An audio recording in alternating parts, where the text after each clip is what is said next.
Hello everyone, welcome to my new YouTube channel, Just Me and My Plate. So आज मी इथे घेतली आहे हलवा मच्छी आणि मी बनवणार आहे आज कोळी पद्धतीची मच्छी थाळी.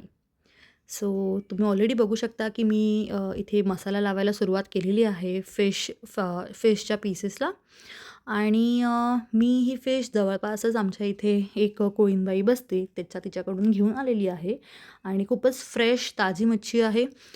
फ्रेश मच्छी खाण्याची जी मज्जा असते तीच खूप वेगळी असते आणि इथे तुम्ही बघू शकता जो मसाला मी यूज करते आहे, तो मसाला त्याच्यामध्ये खूपच बेसिक गोष्टी घेतलेल्या आहेत मी. आपलं मीठ, त्याच्यानंतर हळद, त्यानंतर कोळी मसाला, आलं लसणाची पेस्ट आणि लिंबू आणि थोडंसं पाणी ह्याला पूर्ण मिक्सचरला मिक्स करण्यासाठी आणि त्याच्यानंतर मी ते मिक्सचरची जी पेस्ट बनवलेली आहे, ती मी हर एक पीसेसला लावते आहे. ह्या लावल्याने काय होतं, की जो मसाला आहे तो पूर्ण सगळ्या फिशच्या सगळ्या साईडला प्रॉपरली लागून राहतो. असा सुका-सुका टाकतो आपण जेव्हा मसाला, तो थोडा वर राहतो आणि तळताना वगैरे तो मेजरली जळून जातो. तर हे अशा पेस्टच्या थ्रू कधी होत नाही. त्याच्यामुळे खूप बेटर पडतं आपल्याला. आणि तेच अशा प्रकारे मी इथे सगळीकडे मसाला नीट लावून घेतलेला आहे. तर आता आपण वळूयात मच्छीला कोटिंग लावण्यासाठी. तर बरेच जणं मच्छीला रव्याची कोटिंग लावतात फ्राय करण्याआधी. त्यानंतर कोणी बरेच जणं असाच नुसतासुद्धा फ्राय करतात. तर मी इथे प्रेफर करते तांदळाचं पीठ लावण्यासाठी. कारण की काही मच्छी असते म्हणजे जशी की आता हलवा फॉर एक्झाम्पल, तर त्याला जी कोटिंग लागते ह्याची तांदळाची, ती खूप चांगल्या पद्धतीने क्रिस्प देते आपल्याला खाताना आफ्टर इट गेट्स फ्राईड. ह्याच्यामध्ये मी खूपच बेसिक सीझनिंग केलेली आहे. तेच आपलं हळद, मीठ आणि मसाला. कारण की लेयर असेल, जी कोटिंग असेल मच्छीची, त्यालासुद्धा इक्वल टेस्ट मिळावी ह्याकरता. तर अशा प्रकारे मी एक करून सगळे फिश घेऊन त्याला फ्राय करते आहे चांगल्या पद्धतीने आणि आय एम मेकिंग शुअर की ही प्रत्येक साईड ऑफ द फिशला चांगल्या पद्धतीने तो कोटिंग लागते आहे. ह्याच्यासाठी सुद्धा मसाला लावताना सुद्धा आणि जी आपली पिठाची कोटिंग आहे त्यालासुद्धा.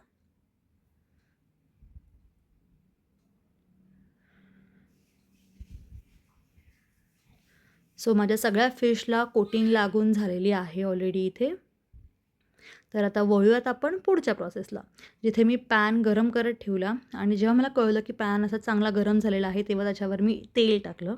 आता इकडे एक खूपच इम्पॉर्टंट गोष्ट आहे की जे आपलं तेल आहे ते प्रॉपरली गरम झालेलं पाहिजे. खूप ओव्हर हीट नाही झालं पाहिजे आणि अंडर हीटसुद्धा नाही. त्याच्यामुळे काय होतं की आपली जी फिश फ्राय असते ती कधी-कधी अंडर कुक राहायची पण होऊ शकते किंवा कधी-कधी जळून जातो याच्यावरचा मसाला जेव्हा गॅस खूप जास्त फास्ट असतो. त्याच्यामुळे जी एकदम परफेक्ट टायमिंगला आपल्याला ह्याच्यामध्ये फिश सोडायचे आहे. तर तुम्ही बघू शकता इथे की मी एक करून फिश सोडते आहे. इथे अजून एक कॅच असा असतो की जेव्हा पण आपण फिश टाकतो तेव्हा खूपच गर्दी नाही करून टाकायची आपण जो कुठला पॅन वापरतो त्याच्यामध्ये. कारण की जे ओव्हरहीट किंवा जे पण हीट प्रोसेस जी पण ऑलरेडी झालेली असते त्या तेलावरती जे आपण ऑलरेडी टाकलेलं आहे, तर ते थोडं जास्त अजून गोष्टी त्याच्यामध्ये पडल्यानंतर सगळं त्याचं ऑक्सिजन लेवल थोडं कमी होऊन जातं तेलामधलं. त्याच्यामुळे परत इक्वली सगळी फिश नाही फ्राय होत. त्यामुळे आपण थोडं सुटसुटीतपणा ठेवायचा जेणेकरून पीसेस एकमेकांना चिटकून म्हणजे असं बऱ्याचदा होतं की जर आपण खूप गर्दी करतो किंवा पीसेस जेव्हा खूप लागून ठेवतो तेव्हा एकमेकांना ठेवून जवळ ते कधी-कधी फुटतात जे पीसेस असतात ते. त्याच्यामुळे क्रिस्पीनेस वगैरे इतका नाही मिळत मग आपल्याला. त्याकरता मी असं करून ठेवते. तुम्ही कुठल्या पद्धतीने तळता हे मला नक्की कळवा. अजून एक गोष्ट मी जसं की तुम्हाला व्हिडिओच्या स्टार्टिंगलाच सांगितलं होतं की मी कोळी मसाला वापरते त्याच्यामध्ये. तर तो जो कोळी मसाला आहे तो आम्ही घरीच बनवतो. माझी आई स्वतः बनवते आणि ती फक्त बनवतच नाही तर तो विकतोसुद्धा आम्ही. तर तुम्हाला जर का कोळी मसाल्याची चव हवी असेल, ट्राय करायचं असेल तर आम्हाला नक्की कॉमेंट बॉक्समध्ये कळवा. जेणेकरून आम्ही तुमच्यापर्यंत रीच आउट करू. तुम्हाला जर इंटरेस्ट असेल तर.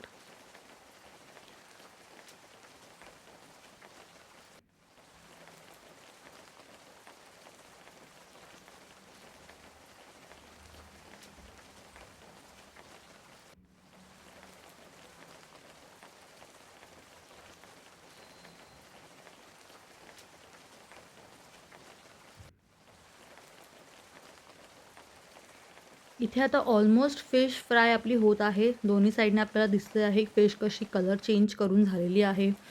फिश थोडीशी लिटिल बिट आवळलीसुद्धा जाते, जर आपल्याला समजायचं असेल की ती झाली आहे की नाही आहे त्यासाठी.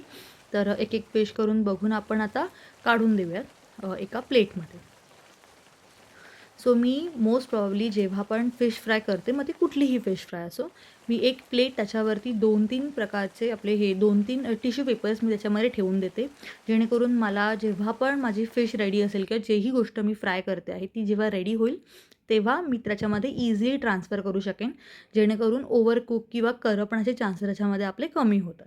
आणि अजून एक फायदा असा होतो, की हे ठेवल्याने टिश्यू पेपर ठेवल्याने जे पण एक्सेसिव्ह ऑइल आहे त्या फिशमधून सुटणारं, ते सगळं ते ॲब्झॉर्ब करतं. आणि असं समजू नका की मग ते ॲब्झॉर्ब केल्याने फिश नरम तर नसतील पडत ना, तर असं काहीच नाही आहे. फिश तसेच आपले क्रिस्पी मस्त राहिलेले असतात. सो आता इथे मी टाकते आहे माझा सेकंड बॅच मच्छीचा.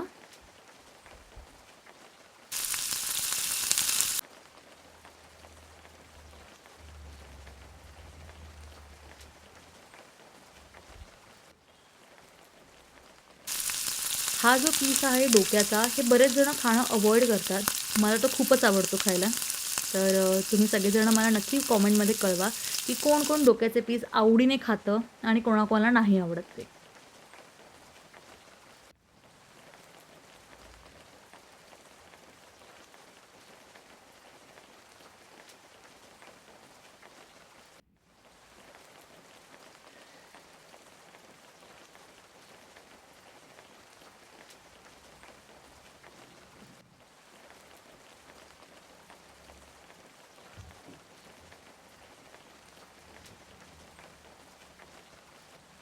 फिश थोडी झालेली आहे, त्याच्यामुळे वन साइड झालेली असल्यामुळे आपण त्याला पटकन उलट-पुलट करून घेऊयात.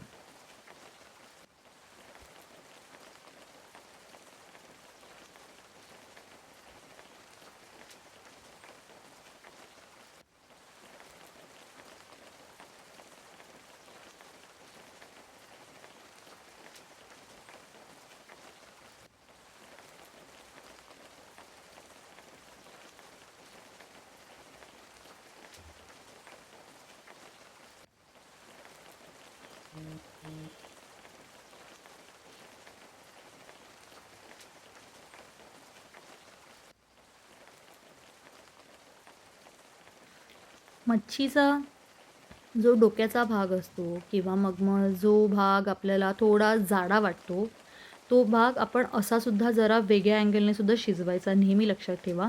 जेणेकरून मच्छी इक्वली शिजते आणि कुठेच कच्चेपणा राहत नाही किंवा अंडर कुक्ड असं कुठेच राहत नाही मांस आपल्या मच्छीचं.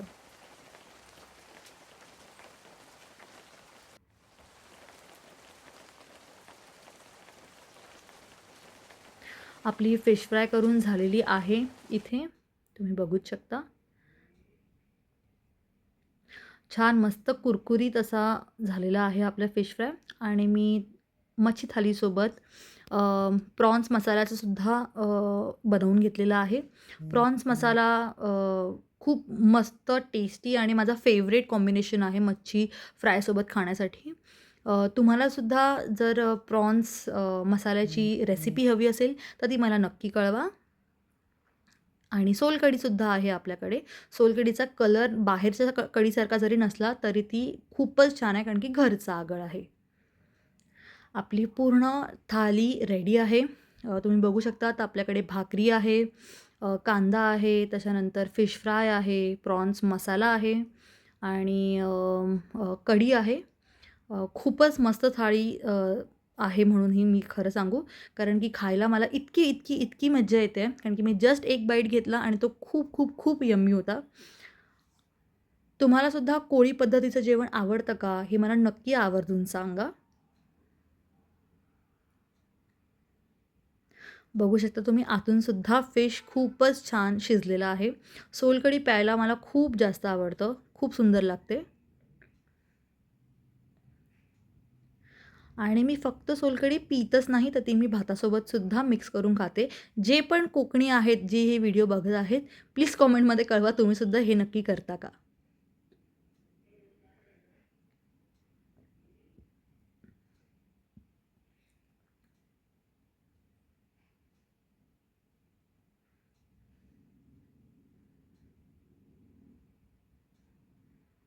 सो तुम्हाला आपल्या चॅनलवरती अशाच नवीन-नवीन थाळीच्या व्हिडिओज किंवा अजून अशा नवीन-नवीन छान-छान खाण्याच्या व्हिडिओज बघायच्या असतील, रेसिपीज बघायच्या असतील, तर मला नक्की कॉमेंट बॉक्समध्ये कळवा. आणि चॅनलला विसरू नका सबस्क्राईब, शेअर, लाईक करायला. कारण की तुमचं हेच प्रेम भरभरून जेव्हा मला मिळेल, त्याच्यामुळे मला खूप जास्त प्रमाणात अजून व्हिडिओज करण्याचं प्रोत्साहन मिळेल. खूप थँक यू ही व्हिडिओ शेवटपर्यंत बघण्यासाठी. Thank you.